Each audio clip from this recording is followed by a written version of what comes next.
brother. We're here in my apartment in Atlanta, and you, Joe Williams, as the great boxer you are, the great person you are, two-time WBF title holder, I want to show you something. Right here behind these lovely awards is something very special to me. So here is Muhammad Ali, the greatest of all time, and Sonny Liston, whose head is up, and they're saying in the book, The Devil and Sonny Liston, at this fight he took a dive.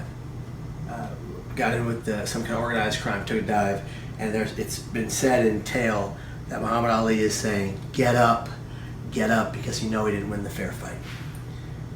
This was my dad's. My dad's still here on this earth, and he's a beautiful man. He's my best friend. He was best man at my wife and I's wedding. But this was his prized possession. This was given to him by a very special person in his life. I had asked for it for years. I'm in the worst state of my mental health, and my father's trying to reach me. And he pulls this off his bookshelf. And I'm looking at it thinking, what is he doing here? And he goes, Kevin, you need this. He said, Kevin, the one thing about Muhammad Ali is that he never stayed on the mat. He always got up. And he looked me in the eyes and he said, Kevin, you are in 2 feet of water and you are drowning. All you must do is stand. And he handed it to me.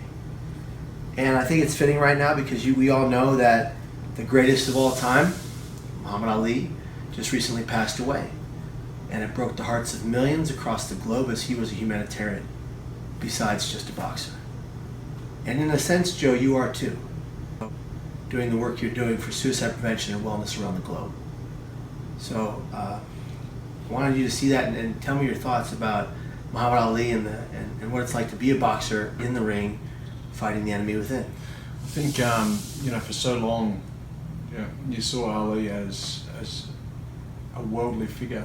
Not just for his boxing feats, but I'll look a little bit deeper into the man that he was, and like you mentioned, his humanitarian struggles and the person he was, just to stand and in the face of adversity, just fight on.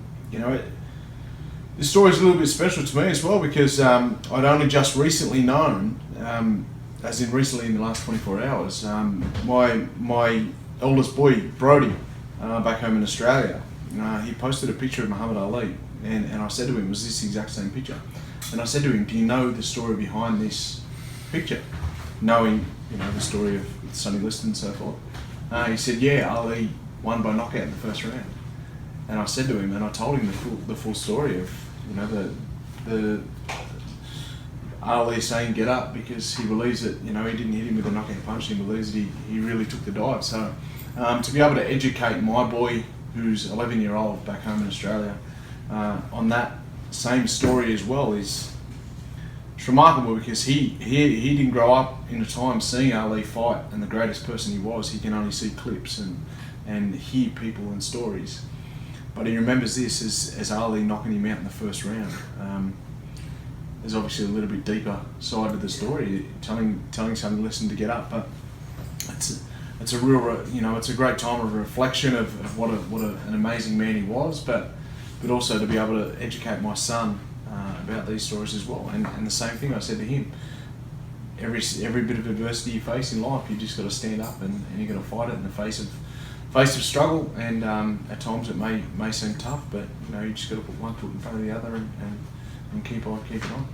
I think it's important to end here on a note where I know you always talk about, and you talk about something battling you, and can you express that? Yeah,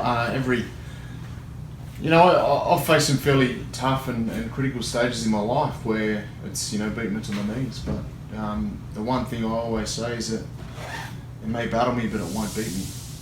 And that's what Ali, he fought right until the end with his Parkinson's illness. And, I as an individual, as you will as an individual as well, keep fighting right until, it's time to go. And that time to go won't be by our own hands. It'll be, in someone else's will. Natural causes of some kind, something around us, something beside us, but never within us, but never die by our own 2 hands, never die by suicide. And the idea here that my dad expressed was very simple and very clean. Kevin, you got this. Just stand. And I know, Joe, that you go through a hell of a lot in between your ears, as you say when you speak. And I'm honored to be talking about this with you and to watch you speak every day as we travel together at the Hope Health Heal Tour 2. And although I do hope it stops eventually so that suicides finally stop. Non-existent. You know, this zero suicides movement that's crashing down upon the world right now in a very good way, where everybody is paying attention to everybody. That's the idea, that your dentist, your doctor, your therapist, your physical therapist, your yoga instructor, everyone's gonna know that if you're looking like you're in pain, we're gonna come right to you and say, are you okay? I say to so many people, suicide prevention starts around the kitchen table.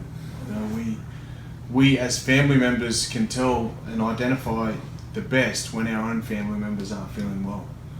We shouldn't need to rely on a stranger in the street to help us in the tough times. It's our own families around the kitchen table, as I say, that can identify these things, and that's where I believe suicide prevention really starts.